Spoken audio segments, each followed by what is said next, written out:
Okay, ಮದುವೆ ಬಗ್ಗೆ ಏನು ಒಪಿನಿಯನ್ ಇದೆ? ಈ ಹಿಂದೆ ಒಂದ್ಸಲ ಇಂಟರ್ವ್ಯೂದಲ್ಲಿ ನಾನು ಲಾಸ್ಟ್ ಒಂದು ಇಂಟರ್ವ್ಯೂ ಹೇಳಿದ್ರೆ ನಿನ್ನ ನಾಪ್ಕ ಇದೆ, ಇನ್ಸ್ಟಾಗ್ರಾಮಲ್ಲಿ ಫಿಲಮ್ ಪ್ರಮೋಷನ್ಗಿಂತ ಬರೀ ಮಾತಾಡಿದ 6 ಮಿಲಿಯನ್ ಮೈಲಿಯನ್ ಆಗಿತ್ತು ಅದು. ನಾನು ನಿನ್ನ ನಾಪ್ಕ ಇದೆ. ಹೌದು. ನಾನು ಲಾಸ್ಟ್ ಟೈಮ್ ಒಂದು ಹೇಳಿದ್ದೇನು ಅಂತ ಹೇಳಿದ್ರೆ, ಮದುವೆ ಆಗೋಕ್ಕೆ ನಾನು ಎಮೋಷ್ನಲಿ ರೆಡಿ ಇದ್ದೀನಿ, ಬಟ್ ಒಬ್ಳು ಹುಡುಗಿನ ಫಿನಾನ್ಷಿಯಲಿ ನಾನು ಪ್ರೊಟೆಕ್ಟ್ ಮಾಡೋಕ್ಕೆ ಸಾಧ್ಯ. ಒಬ್ಬ ಹುಡುಗ ಆಗಿ ಆ ಹುಡುಗಿನ ನಾನು ಕಾಪಾಡ್ಕೋತೀನಿ, ಊಟ ತಿಂಡಿ ನೋಡ್ಕೋತೀನಿ, ಒಂದು ಮನೆ ಕೊಡ್ತೀನಿ, ಅವಳಿಗೆಲ್ಲ ಕೊಡಿಸ್ತೀನಿ ಅಂತ ನೋಡ್ಕೊಳ್ಳೋ ಒಂದು ಫಿನಾನ್ಷಿಯಲಿ ಯಾವಾಗ ನನ್ನ ಕಾಲ ಮೇಲೆ ನಾನು ನಿಲ್ತೀನೋ ಅವತ್ತು ನಾನು ಮದುವೆ ಆಗ್ತೀನಿ ಅಂತ ನಾನು ಹೇಳಿದ್ದೆ. ಇದು ಯಾವಾಗ 2 ವರ್ಷ ಮುಂಚೆ ಹೇಳಿದ ಮಾತಿದು.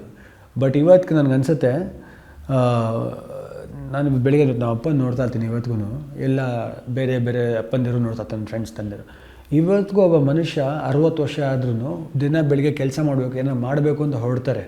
ಸೊ ನನಗೆ ಅರ್ಥ ಆಗಿದ್ದು ಏನು ಅಂತ ಹೇಳಿದ್ರೆ, ಜೀವನದಲ್ಲಿ ನಾನು ಹಂಗಾದ್ಮೇಲೆ ಸೆಟ್ಲ್ ಆಗ್ಬಿಡ್ತೀನಿ, ಹಿಂಗಾದ್ಮೇಲೆ ಸೆಟ್ಲ್ ಆಗ್ಬಿಡ್ತೀನಿ ಅಂತ ಅಂದ್ಕೊಂಡ್ರೆ ಇದು ನೆವರ್ ಎಂಡಿಂಗ್ ಪ್ರೋಸೆಸ್ ಅದು. ಆದರೆ ಒಂದು ರೇಂಜಿಗೆ ನನಗೆ ಗೊತ್ತು, ನಿಮ್ಮ ತಟ್ಟೆ ಮೇಲೆ ಊಟ ಹಾಕೊಳ್ಳೋಕ್ಕೆ, ನಿಮ್ಗೆ ಹಾಕೊಳ್ಳೋಕೆ ಬಟ್ಟೆಗಾರು ಒಂಚೂರು ಕಾಸು ಬೇಕು.